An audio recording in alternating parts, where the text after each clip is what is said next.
Dans un village où la poussière raconte les histoires, chaque lever de soleil est un défi à relever. C'est ici que commence le voyage d'un jeune dont le courage défiera la pauvreté et le destin.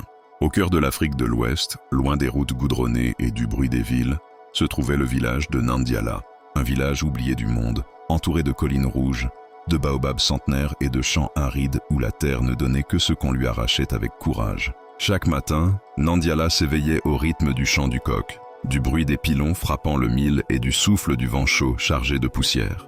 C'est là que vivait Kofi, un jeune homme de 18 ans. Kofi avait grandi dans la pauvreté. Il dormait sur une vieille natte effilochée, dans une petite case au toit de tôle trouée. Quand la pluie tombait, l'eau s'invitait à l'intérieur, comme pour lui rappeler que même l'abri n'était jamais garanti. Ses journées commençaient avant le lever du soleil. Pieds nus, il parcourait les champs avec une houe plus lourde que ses bras. Il travaillait dur, mais malgré tous ses efforts, la faim restait une compagne fidèle. À Nandiala, beaucoup disaient que la vie était déjà écrite à la naissance. Et pour Kofi, le destin semblait clair. Travailler, souffrir et recommencer. Mais Kofi rêvait. Il rêvait d'un avenir différent, d'une vie où il ne serait pas toujours celui qui subit. Un jour, il décida d'aller au marché du village voisin pour proposer ses services. Il portait des charges, aidait les commerçants, espérant gagner quelques pièces. Mais ce jour-là, personne n'avait besoin de lui.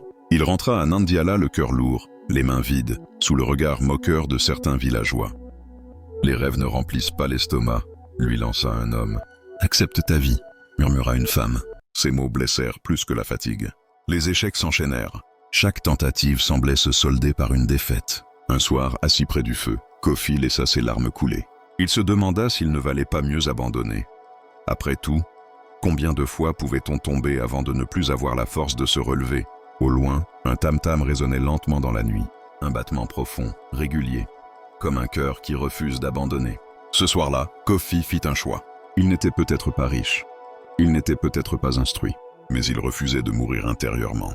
Il commença à observer les anciens, à apprendre des erreurs des autres. Il se leva plus tôt, travailla plus dur, posa des questions, essaya, échoua, puis recommença. Chaque échec devint une leçon, chaque douleur, un rappel de sa détermination. Le chemin fut long, il y eut des jours où Kofi avançait et d'autres où il reculait.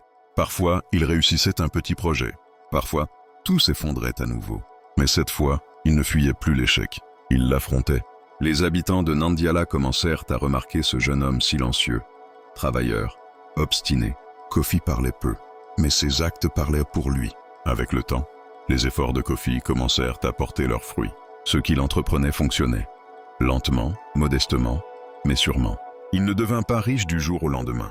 Mais il gagna quelque chose de plus précieux, le respect. À seulement 18 ans, celui que la pauvreté avait tenté de briser avait prouvé que le destin n'est pas une condamnation. Un matin, debout sur une colline surplombant Nandiala, Kofi regarda le soleil se lever. La poussière était toujours là, les difficultés aussi. Mais lui, il avait changé.